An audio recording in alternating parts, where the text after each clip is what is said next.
예, 귀한 찬양. 우리 팀이 찬양했는데 왠지 박수를 제가 받는 그런 느낌입니다. 오늘 우리가 읽은 본문 말씀을 이해하기 위해서 우리 개신교회를 출발시킨 500년 전에 개혁자들이 이해했던 복음 기독교를 생각해 볼 필요가 있겠습니다. 자신을 위해 살지 말고 주를 위해 산다라는 말이 당연하게 여겨지는 분도 있겠지만 우리의 상식적인 종교의 관점에서 보면 좀 생소한 말일 수도 있습니다. 종교를 연구하는 종교학이 있는데 보통 우리가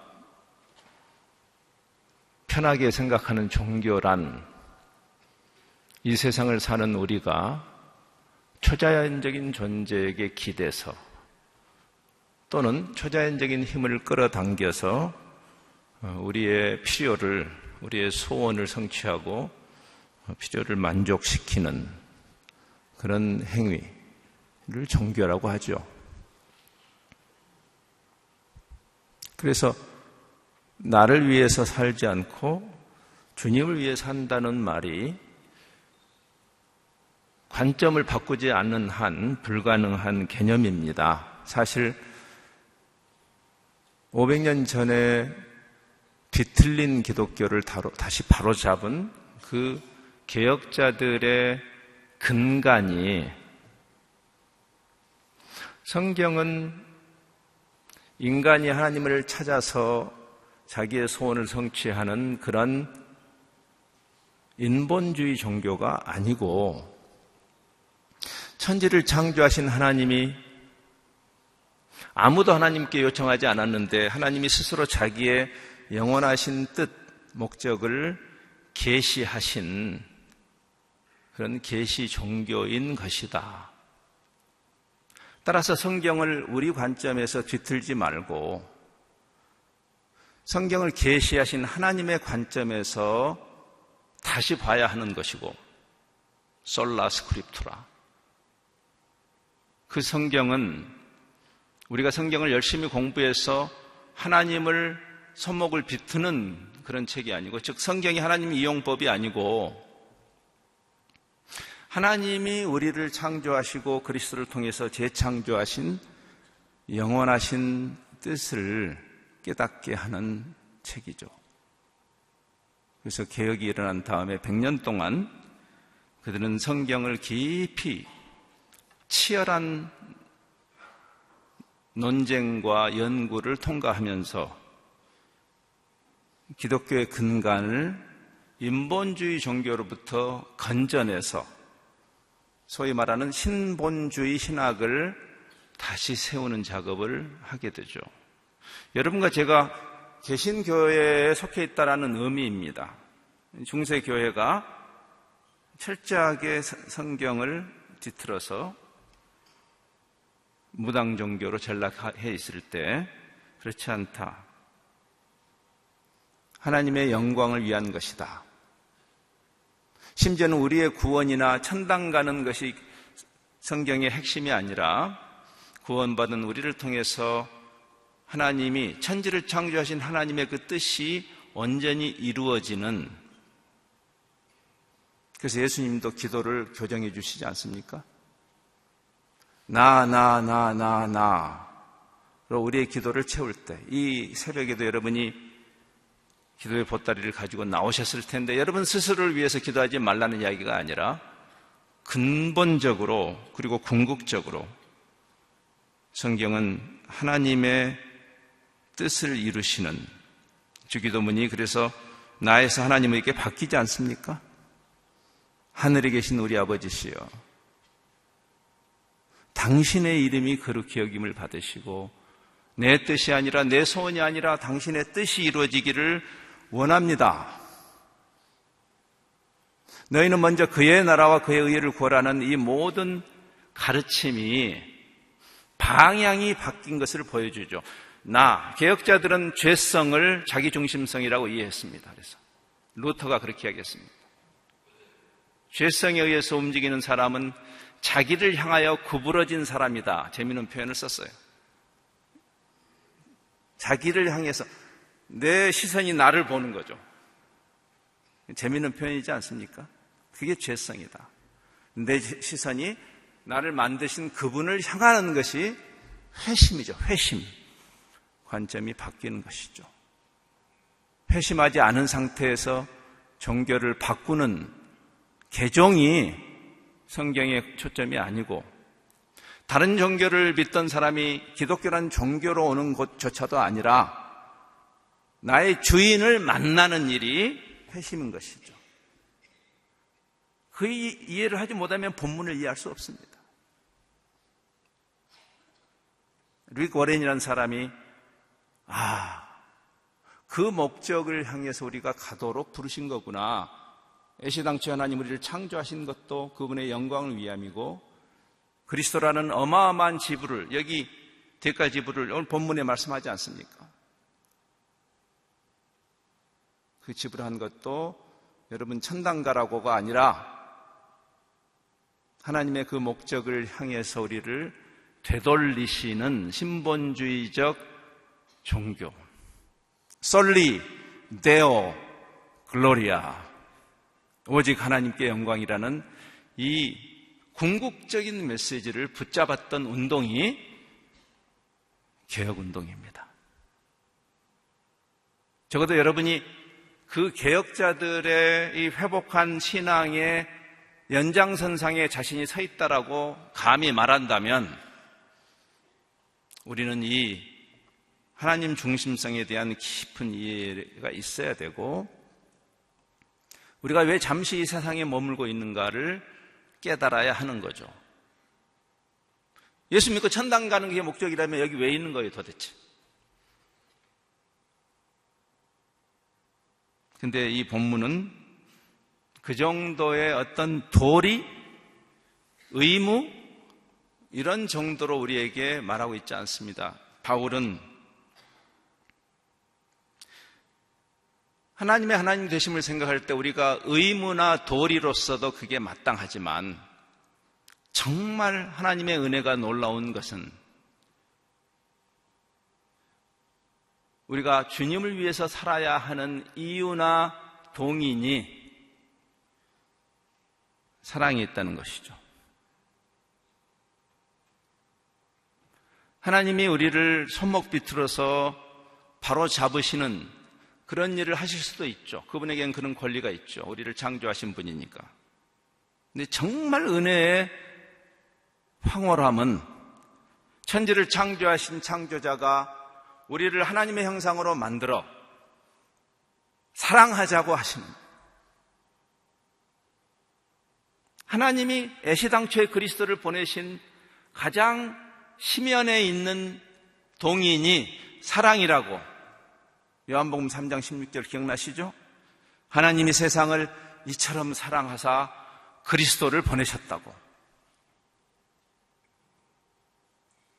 여기까지 깨달지 않으면 기독교 신앙을 깨닫는 것이 아니라고 저는 믿습니다. 사랑입니다. 사랑의 관계로. 지금 바울은 단순히 종교적인 의무 정도로 이야기하지 않습니다. 한번 생각해 보아라. 우리가 이런 은혜를 받았는데 상식이 있는 사람이라면, 염치가 있는 사람이라면 그 주님을 위해서 살아야 되지 않겠느냐, 이렇게 말해도 논리가 됩니다마는, 그리스도의 사랑이, 그래서 신앙은 사랑으로 이해해야 되는 거죠. 지금 우리가 고린도후서 5장을 보고 있지만 고린도 교인들에게 보내는 그 전서에서 바울은 그 깨달음을 이미 충분히 이야기했죠. 나는 종교인, 이게 핵심이 종교인 줄 알았다. 나는 믿음이 가장 중요한 줄 알았다. 예, 믿음도 중요해요. 현대교회가 믿음을 잘못 강조하고 있는 것이 아닐까 하는 생각을 합니다. 근데 가장 중요한 것은 근원은 사랑이다 라고 말하지 않습니까? 믿음도 사랑에서 나오는 것입니다. 사랑에 근거하지 않은 믿음은 흉합니다. 그래서 확신에 차 있는 사람들이 세상을 어지럽히죠. 오히려 종교꾼이 되지 말아야 할 이유입니다. 사랑꾼이 되어야 되는 것이죠. 그 그리스도의 사랑이 나를, 어떻게 사랑에 빠진 사람이 그 사랑하는 대상을 기쁘시게 하고 그 사랑하는 대상이 원하는 뜻을 추구하지 않을 수 있어요? 여러분이 사랑해 보셨잖아요. 이것은 의무가 아니잖아요. 지금 그 이야기를 하는 것이죠. 사랑에 취한 사람들의 특징이죠. 내 사랑은 이타적이죠. 그래서 자기 유익을 구하지 않고 자기 방식을 고집하지 않고 사랑하는 그 대상을 배려하고 그 사랑하는 대상이 기뻐하면 나도 기쁘고 종교를 거들먹거리지 않아도 사랑의 속성이 그런 것이죠. 하나님과 사랑에 빠진, 하나님이 자신을 위해서 나 내주시잖아요. 사랑의 속성이에요. 올인하시잖아요. 하나님이. 은혜의 놀라움이죠. 등가가 아닌데 하나님과 우리는 피조물이고 그는 창조자인데 그가 자기를 올인하시는 그 사랑을 보이시잖아요. 사랑의 본질이지 않습니까? 거기에 대해서 우리가 두 가지 반응이 가능한 것이죠. 그것을 거부할 수 있는 사랑의 속성이 그렇습니다. 강제할 수 없으니까. 그러나 우리가 그 사랑에 대해서 반응한다면 우리도 그분을 향해서 우리를 던지는 것이 상식이죠. 이거는 무슨 대단한 헌신이 필요한 일이 아니죠. 사랑을 이해했다면. 그래서 그 이야기를 하는 것이에요. 사랑에 빠졌으니 그분을 위해서. 그래서 9절에서도 그런 이야기를 해요. 우리가 살든지 죽든지, 여기서는 몸으로 있든지 떠나든지 이런 표현은 이제 비유적인 말이죠. 우리가 몸을 입고 이 세상에서 살든지 떠나든지 살든지 죽든지 주를 기쁘시게 하는 자가 되기를 힘쓴다. 그 원문의 뜻을 조금 더 들여다보면 내 삶의 목표가 주님을 기쁘시게 하는 거다. 내가 주님 통해서 내가 기뻐하는 것이 잘못된 일은 아니지만 사랑의 속성상 나는 그분을 기쁘게 하는 그런 삶을 살기로 내 목표를 정했다라고 바울이 말하죠. 왜? 그리스도의 사랑이 나를 강권하시니까. 심지어는 8절에서는 이렇게까지 말하죠. 여러분 잘 아시는 대로 바울 서신이 기록되는 그 과정은 바울이 순교의 장을 향해서 걸어가는 과정에 다 쓴 것들입니다. 잘 아시잖아요. 바울이 어떠한 죽음을 죽었는지. 빌립보서에서도 보면 내가 살아서 다시 감옥에서 나가서 성도들을 만나고 싶은 소망과 그리고 차제에 아예 감옥에 갇힌 김에 이제 정말 이 세상을 떠나고 싶다. 주님 곁에 가고 싶다는 두 소망 사이에 끼어있다. 그런 표현을 쓰잖아요. 여기도 지금 그런 표현을 쓰는 거예요. 살 수도 있고 죽을 수도 있는데 사실은 주님과의 그 사랑이 너무 좋아서 내가 이 세상에서 떵떵거리고 대박 터지고 성공하고 사는 그런 천박한 꿈을 위해서 신앙을 이용하지 말고 주님과의 사랑에 빠져서 차라리 주님이 원하신다면 나는 죽는 것을 더 원한다라고 말해요. 이게 무슨 염세주의를 말하는 게 아니죠. 사랑에 빠진 사람의 특징이죠. 영원히 주님과 함께 있는 그것이다. 그래서 우리가 이 세상에 그리스도인으로 잠시 세상에 머무는 이유에 대한 명확한 깨달음이 필요한 것이죠. 이것은 어떤 선교사나 목회자를 향해서 하는 말이 아니죠. 그리스도인에 관한 이야기입니다.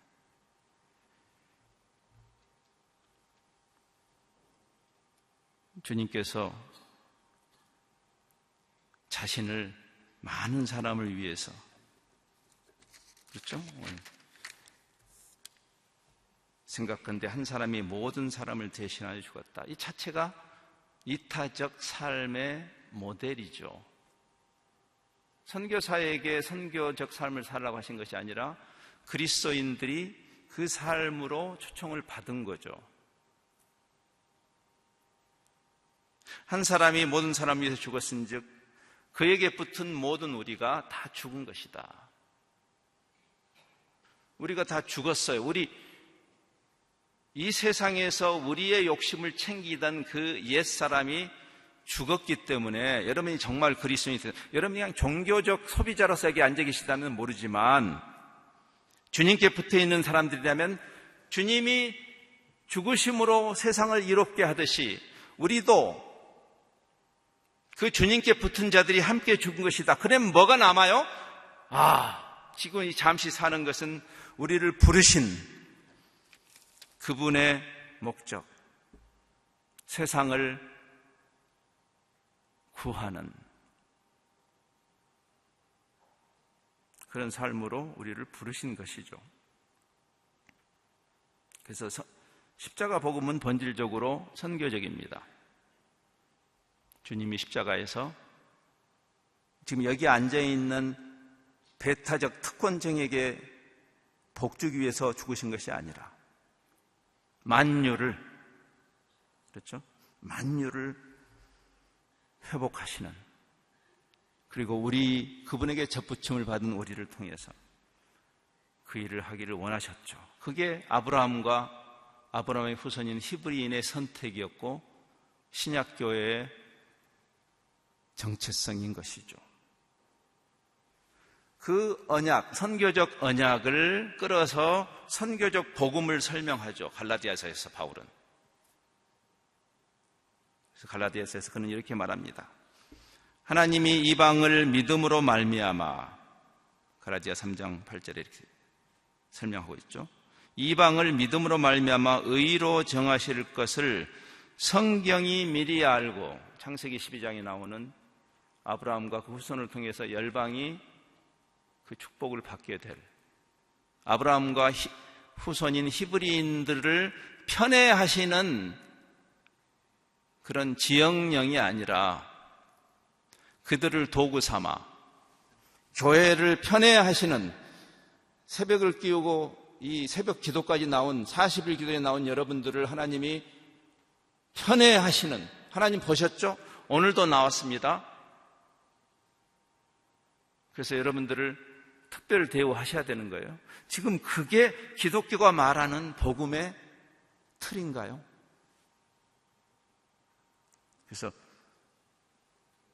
성경이 그것을 알고 아브라함에게 복음을 전하되, 아브라함과 히브리인도 교회도 하늘 복의 대상이죠. 맞아요.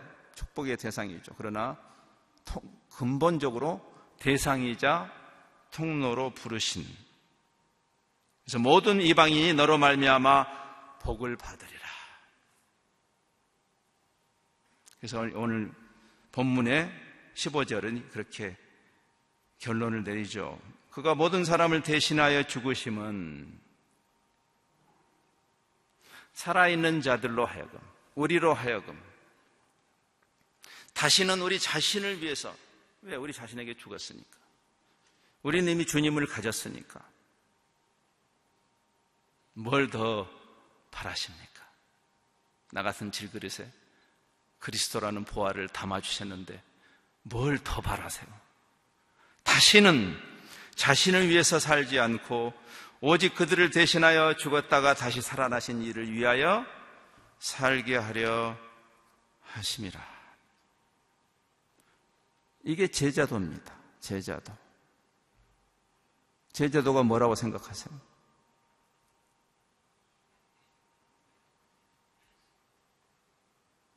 예수님이 제자들에게 이렇게 말씀하시죠. 마가복음 8장에서 누구든지 나를 따라올래? 제자가 될래? 그 말이죠. 제자는 주님을 따르는 자니까. 우리에 대해서 죽었지 않아요. 자기를 부인해야죠. 자기 권리를 자발적으로 능동적으로 내려놓음으로 세상을 이롭게 하는, 자기를 부인하고 자기 십자가를 지고 나를 따라라. 힘드십니까?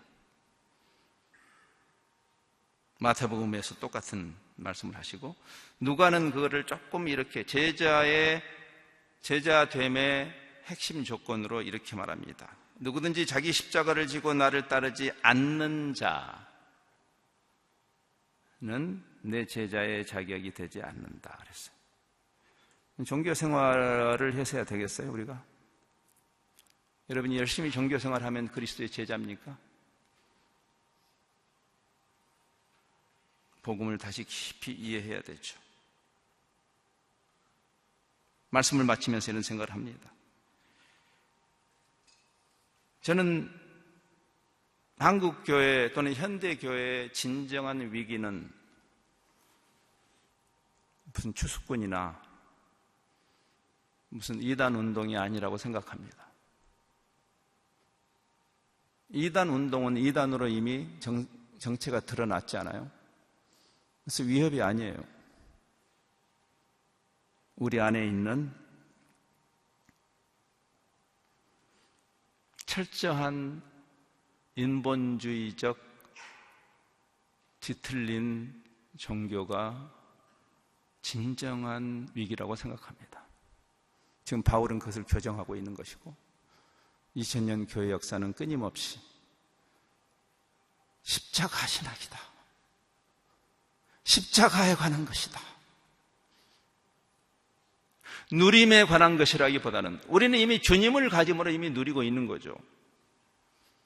1517년 아마 여러분이 귀가 닳도록 들었을 겁니다. 작년이 500주년이었기 때문에 1517년에 그 마틴 루터가 95개 조항을 내건 이래로 요원의 불길처럼 유럽 전역을 휩쓸었던 그 개혁운동, 그 결과로 지금 개신교회가 탄생한 것인데, 그때 그 95개 조항을 내걸었던 이후로 루터와 그 개혁자들, 성경을 하나님의 그 신본주의 관점에서 이해했던 그 개혁자들과 중세 암흑기, 철저한 무당 종교로 전락한 암흑기의 그 중세교회의 교황청의 신학자들 사이에 일련의 신학 논쟁이 일어나게 됩니다. 지금 우리가 고백하는 대부분의 신앙 고백들은 그 과정을 거쳐서 완성된 것들이에요, 사실은. 그런데 첫 번째 논쟁이 그 이듬해 95개 조항을 건 그 이듬해인 1518년에 하이델버그에서 있었습니다. 하이델버그 신학 논쟁이라고 합니다. 루터와 그 루터의 개혁적 신학을 지지하는 신학자들, 어거스틴 계통의 신학자들과 그 당시에 중세 교황청을 대표하는 뒤틀린 신학을 옹호하는 신학자들 사이에 엄청난 토론이 일어나죠. 그때 그 토론의 핵심이 이것입니다. 로마 교황청의 신학자들이 주장한 신학은 소위 말하는 영광의 신학입니다. 짐작이 되시죠? 테올로기아 글로리아의 라틴 말로 그들은 그 주장을 예수 믿고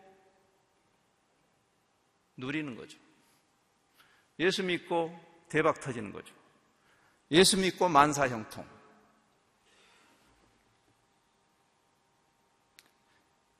너희는 어찌하여 이방인들이 구하는 기도를 하느냐. 그때 개혁자들이 아니다.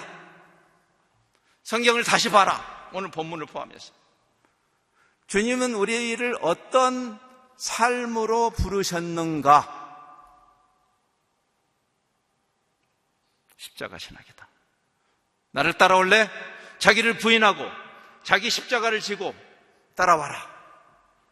사랑에 취해서 사랑에 빠진 사람들은 사랑에 빠지지 않은 사람이 볼 때는 너무나 힘든 그 일을 너무 기쁘게 하지 않습니까? 십자가 신학, 테올로기아 크루시스, 유명한 논쟁입니다. 개신교회의 근간을 이루는, 오늘도 자기 십자가를 지고 주님을 따라가는, 근데 그것은 지긋지긋한 십자가가 아니라 사랑에 취한, 그 사랑하는 주님을 위한, 그분을 기쁘시게 하는, 그분이 기쁘실 때 나도 기쁜, 그 사랑의 그 상호성에 의해서 주님과 사랑에 빠지지 않은 사람들이 볼 때는 너무나 힘든, 너무나 희생적인 삶처럼 보일 수 있지만, 그러나 우리를 사랑하사 십자가를 지신 그분은 그 십자가를 부끄럽게도 생각하지 않았고 고통스러워 하시지도 않았다. 기쁘게 그 십자가를 지셨다. 그 주님, 작은 예수로 부르심 받은 여러분들에게 주님은 똑같은 특권으로 초대하시죠. 이 아침에 우리가 기도할 때 신앙의 본질에 대해서, 그리스도인이라는 그 정체성의 본질에 대해서 다시 깊은 묵상을 하시고 그 특권 속으로 다시 들어가는 그런 이 아침이 될 수 있기를 바랍니다. 우리 잠시 기도하는 시간을 가질까요? 본문 말씀을 다시 한번 이렇게 읽고 묵상하면서